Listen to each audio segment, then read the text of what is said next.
The Selfish Giant. Every afternoon, as they were coming from school, the children used to go and play in the giant's garden. It was a large, lovely garden, with soft green grass. Here and there over the grass stood beautiful flowers, like stars, and there were 12 peach trees that in the spring-time broke out into delicate blossoms of pink and pearl, and in the autumn bore rich fruit. The birds sat on the trees and sang so sweetly that the children used to stop their games in order to listen to them. "How happy we are here!" they cried to each other. One day the giant came back. He had been to visit his friend the Cornish ogre, and had stayed with him for 7 years. After the 7 years were over, he had said all that he had to say, for his conversation was limited, and he determined to return to his own castle. When he arrived, he saw the children playing in the garden. "What are you doing there?" he cried in a very gruff voice, and the children ran away. "My own garden is my own garden," said the giant.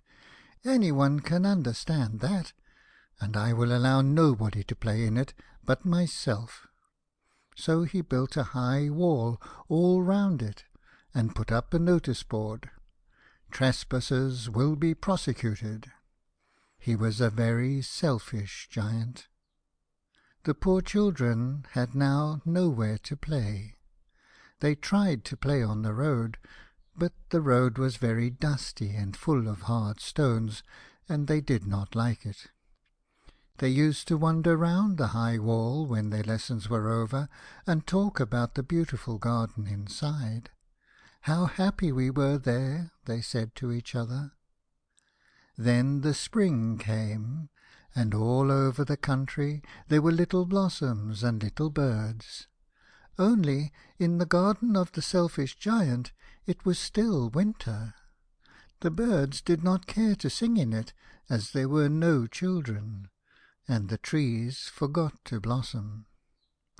Once a beautiful flower put its head out from the grass, but when it saw the notice board it was so sorry for the children that it slipped back into the ground again and went off to sleep.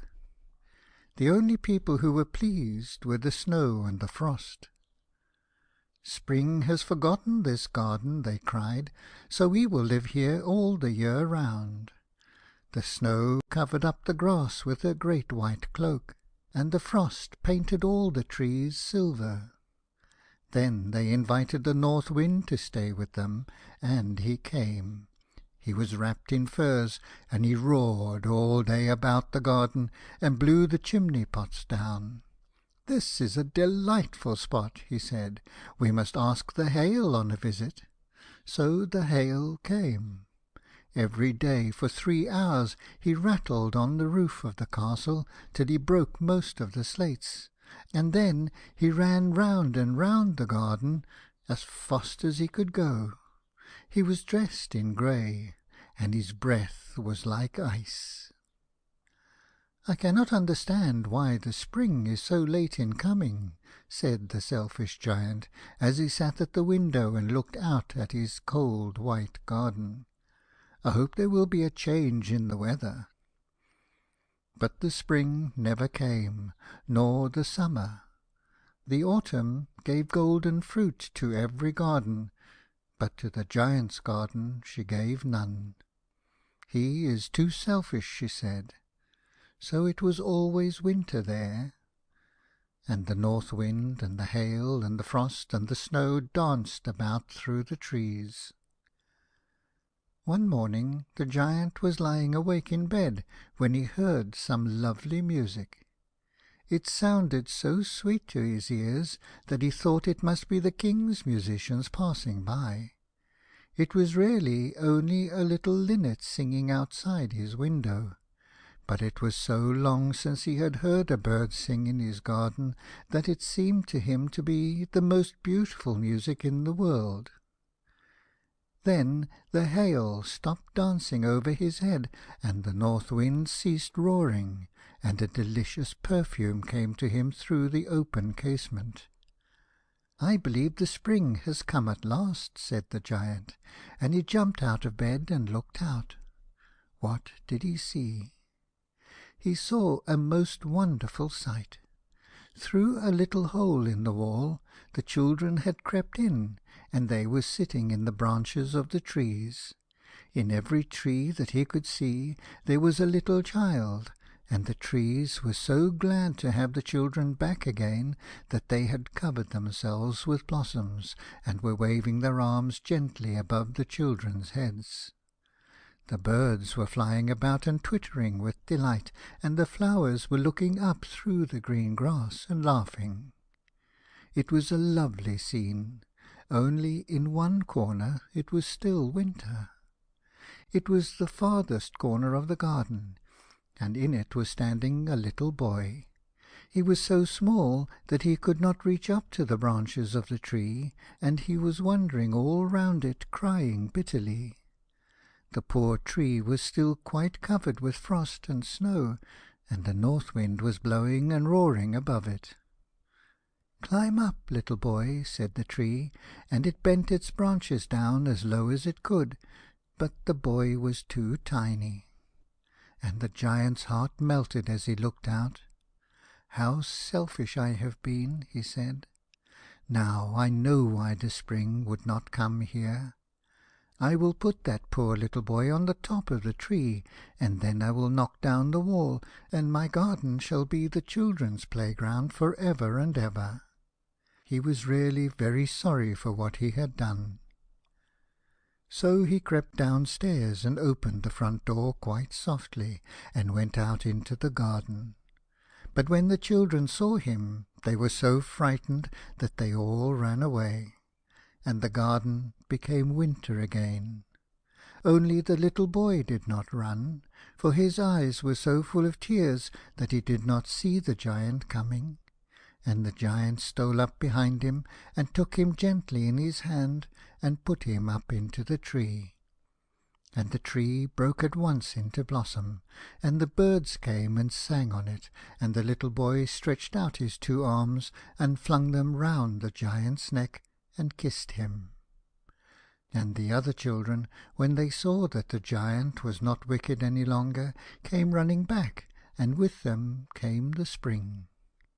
"It is your garden now, little children," said the giant, and he took a great axe and knocked down the wall. And when the people were going to market at 12 o'clock, they found the giant playing with the children in the most beautiful garden they had ever seen. All day long they played, and in the evening they came to the giant to bid him good-bye. "But where is your little companion?" he said, "the boy I put into the tree." The giant loved him the best of all, because he had kissed him. "We don't know," answered the children, "he has gone away." "You must tell him to be sure and come here to-morrow," said the giant. But the children said that they did not know where he lived, and had never seen him before, and the giant felt very sad. Every afternoon, when school was over, the children came and played with the giant. But the little boy, whom the giant loved, was never seen again.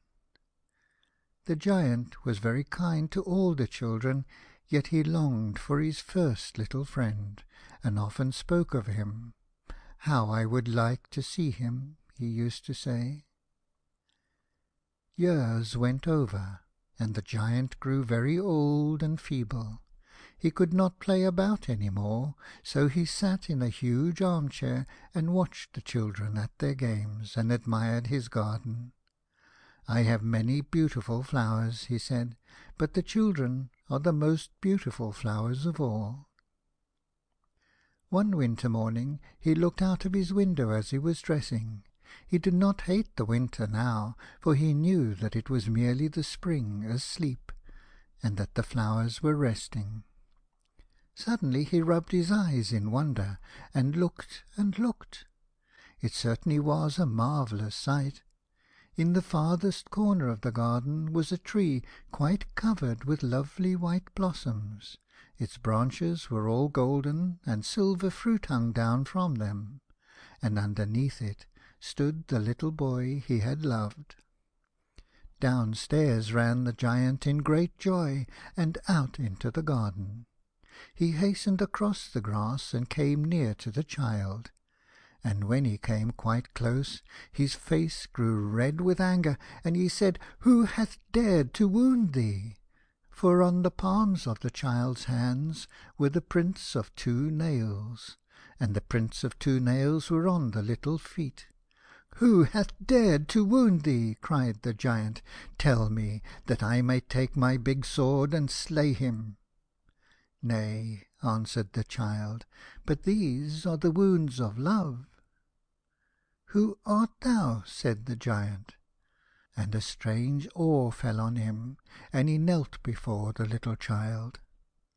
And the child smiled on the giant, and said to him, "You let me play once in your garden. To-day you shall come with me to my garden, which is Paradise." And when the children ran in that afternoon, they found the giant lying dead under the tree, all covered with white blossoms. End of The Selfish Giant. This LibriVox recording